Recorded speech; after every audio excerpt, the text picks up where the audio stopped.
الرحمن الرحیم اللهم صل علی سیدنا محمد وعلی آل سیدنا محمد واصحاب سیدنا محمد وبارک وسلم علیہم۔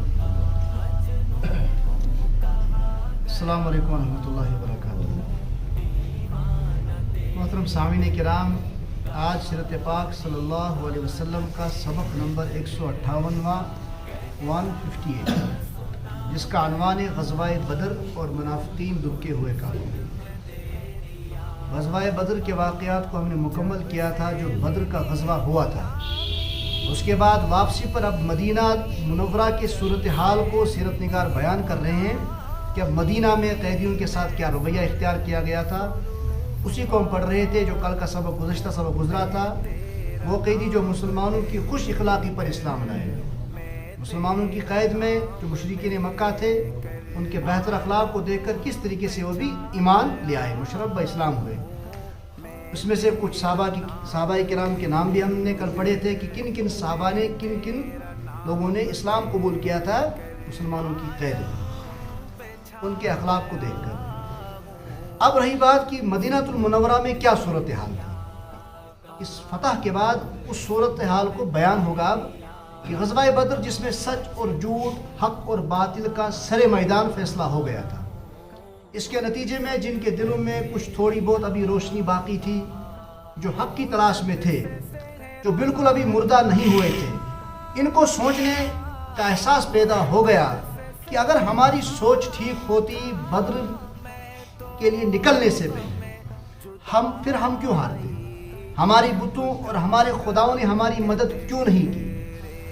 ہمارے لوگ بہادر بھی تھے، طاقتور بھی تھے، ہمارے لوگوں کے پاس صلاحیتیں بھی تھی، ہمارے پاس ساز و سامان بھی کثیر تعداد میں تھے، ہمارے پاس افراد بھی مسلمانوں کے 3 گنا زیادہ بڑھ کر موجود تھے، پھر مسلمان کیوں غالب آ گئے؟ اس کے باوجود بھی یہ کیوں غالب آ گئے جبکہ ہر چیز میں ہم ان سے آگے تھے؟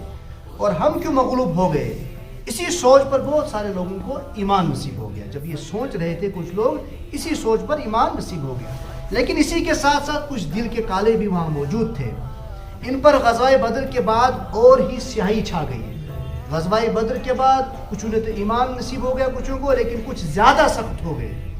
ایک طرف مشرکین مکہ کو بدلہ لینے کا جوش پیدا ہو گیا، جس کے لیے وہ کسی بھی حد تک جانے کے لیے تیار تھے، کچھ بھی کر گزرنے کے لیے تیار تھے مشرکین مکہ کہ ہمیں غزوہ بدر میں جو ہمیں شکست ہوئی، اس کا انتقام ہمیں ہر حال میں لینا ہے۔ دوسری طرف مدینہ کے یہودی ابھی تک غزوہ بدر کی فتح یابی تک مسلمانوں کو اپنے لیے کوئی خطرہ نہیں سمجھ رہے تھے۔ اب خطرہ کس قسم کا سمجھ رہے تھے وہ؟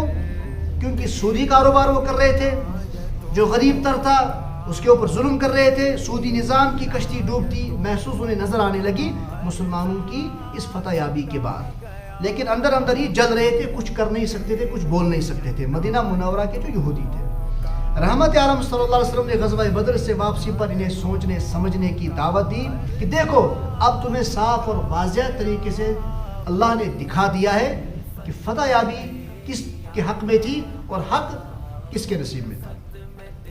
تبھی تو اللہ تعالیٰ نے اس کی اتنی بڑی مدد فرما کر باطل کو کھلے میدان میں ذلیل کر دیا۔ اس پر یہودی کچھ سمجھنے کے بجائے دھمکیاں دینے لگے۔ اب جب یہودیوں کے کان میں رحمت عالم صلی اللہ علیہ وسلم نے یہ بات پہنچائی تو اس بات کے جواب میں وہ دھمکیاں امیز کلام انہوں نے اختیار کیا، کہنے لگے مکی لوگ تو جنگ کرنا جانتے ہی نہیں ہیں، تم کا ظالم جنگ کرو، تم کی چھڑی ہوئی، وہ تو طریقہ ہی نہیں آتا ان کو۔ ان کے کچھ لوگ مرنے پر تمہیں کچھ دھوکہ نہ لگ جائے کہ تو ایسا میرو تین کیا نفر نہ تو دھوکس میں رجو، اگر ہم سے مقابلہ ہوا تو تمہیں معلوم پڑے گا کہ مردانگی کسے کہتے ہیں۔ قرآن پاک نے اس طرح بیان فرمایا قد کان لکم آیۃ فی فیتین التقطا، تمہارے لیے ان دو گروہوں کے واقعے میں بڑی نشانی ہے۔ کن دو گروہ میں؟ مسلمانوں کا گروہ اور مشرکین، جو ایک دوسرے سے ٹکرائے تھے۔ ان میں سے ایک اللہ کے راستے میں لڑ رہا تھا اور دوسرا کافروں کا گروہ تھا، جو اپنے آپ کو کھلی آنکھوں سے کئی گنا زیادہ دیکھ رہا تھا۔ مشرکین مکہ کھلی آنکھوں سے آسمان سے فرشتے اترتے دیکھ رہے تھے، ان کی مدد ہوتے ہوئے دیکھ رہے تھے، اور اللہ جس کی چاہتا ہے اپنی تائید سے مدد کرتا ہے۔ بے شک اس واقعے میں آنکھوں والوں کے لیے عبرت کا بڑا سامان ہے۔ اچھ ویلکم، جن کی دل کی آنکھیں کھلی ہوں۔ یہ سب کہنے کی باتیں تھی، ورنہ یہودی ایک کمینی اور بدذات قوم ہے.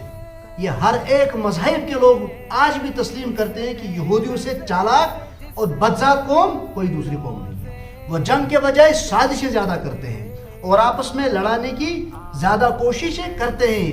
اس وقت عرب کنٹریز میں جو حالات بنی ہوئی ہیں وہ اسی یہودی کی کرتوتوں کی وجہ سے, اسی کی سازشوں کی وجہ سے کہ اس وقت آلودگی جو خون کی وہاں چھڑک رہی ہے وہ یہودیوں کی بنا پر ہو رہی ہے. آپس میں لڑانے کی زیادہ کوشش کرتے تھے. انہوں نے یہ کام شروع بھی کر لیا تھا آس پاس کے لوگوں کو مسلمانوں کے خلاف بھڑکانے کی, اور اوس اور خزرج کے قبیلوں کو آپس میں بھڑکانا ان کا رات دن کا مشغلہ تھا کہ کس طریقے سے جو اوس اور خزرج دو قبیلے آپس میں اتحاد کر چکے ہیں کس طریقے سے انہیں لڑائیں. شماس ابن قیس نام کا ایک بوڑھا آدمی ان میں تھا, بڑا چالاک تھا, یہودیوں کا بڑا عالم سمجھا جاتا تھا. ایک بار اس نے اوس اور خزرج قبیلے کو آپس میں مہر و محبت کی باتیں کرتے دیکھا. وہ پریشان, یہ میں دشمن دوست بنے ایمان اور اسلام کی وجہ سے. اب جب اس نے یہ محبت کی باتیں سنی یہ پریشان ہو گیا, اب کیا بنے گا.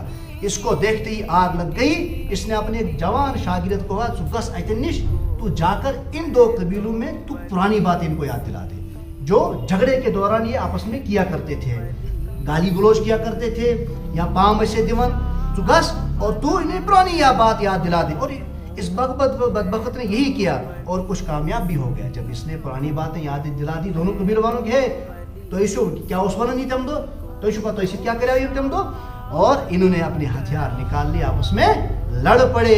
لوگوں کو پرانی باتیں یاد آئیں اور وہ دیش میں آ گئے, بازو چڑھا لیے, ہتھیار بھی نکال لیے. لیکن رحمت عالم صلی اللہ علیہ وسلم کو معلوم ہوا تو جلدی سے تشریف لے آئے, ایمانی بھائی چارے کی باتیں بیان فرمائی, شرم اور عار دلائی ان کو آپس میں. اس یہودی کے کہنے پر تمہیں کیا ہو گیا, تم کیوں لڑ رہے ہو آپس میں. لوگوں نے ہتھیار پھینک دیے, ایک دوسرے سے چپک کے گلے مل کر رونے لگے اور آپس میں معانقہ کیا. اور اسی موقع پر جو قرآن مقدس کی آیت نازل ہوئی تھی واعتصموا بحبل اللہ جمیعا ولا تفرقوا, اور اللہ کی رسی کو مضبوطی سے سب مل کر تھامے رکھو. انشاءاللہ یہ اس کے آگے ہم کل پڑھیں گے. وصلی اللہ تعالی علی خیر خلقہ محمد وعلی آلہ وصحبہ اجمعین.